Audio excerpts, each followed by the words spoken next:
Huh, my spaghetti has glutathione and vitamin E. What's up, mga atichon ng guro na di perfect? Oh, hi guys! So, ngayon, magluluto tayo ng budget meal na spaghetti. So, kung ano lang yung nakita kong mga ingredients, yun lang talaga yung gagamitin ko. So, ayun. Ngayon, nagpapakulo lang ako ng noodles.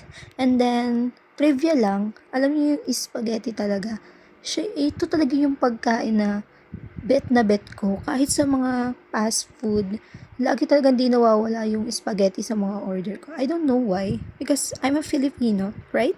Ay, grabe yun. So, ayan, alam niyo naman na, simpleng-simple lang naman magluto ng spaghetti, lalo na pag budget meal. Syempre, konti lang naman yung ilalagay. So, maghiwa ka lang ng bawang, and then sibuyas. So, struggle nga lang talaga sa paghihiwa talaga. Kaya, mas maganda yung meron ka na ready or may katulong ka maghiwa. Pero, okay lang.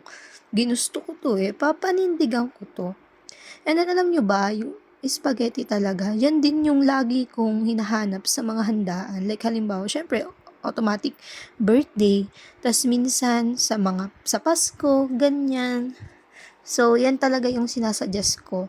Tas minsan, yung macaroni, yung spaghetti. And then, alam nyo ba, hindi ko talaga kayang kumain ng pasta na iba yung sauce. Like, carbonara. Hindi talaga ako fan ng carbonara. I don't know. Hindi ko siya matanggap. Kasi siguro nga, spaghetti, pula talaga yung nasa isip ko. So, yan, luto na yung pasta.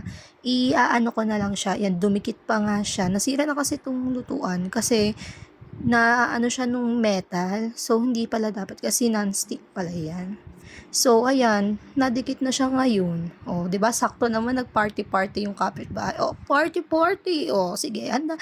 Sagot ko na yung spaghetti. O, sige. So, yan. So, syempre, sa pasta, syempre, ako kasi nung una ako kasi lutuin yung pasta. Kasi parang ang hassle naman. Isa lang naman din yung lutuan. So, ang tawag dito, ginagawa ko dyan, pagkaluto, binabantuan ko ng malamig na tubig para hindi siya malata. Kasi pangit yung pastang malata sa spaghetti. So, yan, ginisa ko lang yung bawang at sibuyas. And then, halu-haluin mo lang na. And then, ako pala, pag nagawa ko ng spaghetti, ang ginagawa ko ay, ginigisa ko muna lahat ng sahog. Like, yung mga hotdog, gusto ko mga naprito na yan. And then, yan, corned beef, kasi wala tayong beef or pork, ground pork, wala tayo nun. Corned beef lang yung nakita ko. Pagtsagaan nyo na yan, pero masarap pa rin yun. Kasi masarap yung nagluto. Ay! Grabe namang spaghetti yan. So, ayan, halu-haluin nyo lang naman. Napakadali lang naman magluto ng spaghetti. Ewan ko ba, ba't yung iba nahihirapan? So, tansyahan lang yan. Ako kasi spaghetti, gusto ko yung manamis-namis. Manamis-namis kasi nga Pinoy nga yung panlasa ko talaga. Gusto ko lahat ng kinakain ko may sipa ng tamis. Ay, sipa ng tamis. Sipa ng tamis ng pagmamahal. Ay, grabe naman yan. Yung dilaw na yan. Joke lang. Konti lang yun. Mukha lang marami sa video. Natansya ko naman yan. Ako lang to.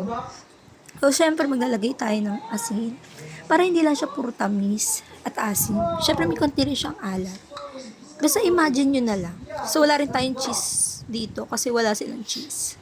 So, sige yan. Halo-haloin lang. So, ganyan siya, oh. Lutuin mo lang ng ganyan yan. Then, kapag sa tingin mo ay medyo luto na, lagay mo na yung sauce. So, syempre, pantay ng dali. Dali, baka naman nakakailan ka na sa akin. O, tapos, lalagyan natin ng ketchup. So, yan. Halo-haluin lang yan. Lagyan ko rin ng brown sugar. Haluin lang yan. Then, kapag, yun na, kapag kumukulo na, pwedeng-pwede na siya. Isa lang. Tadan, my spaghetti has glutathione.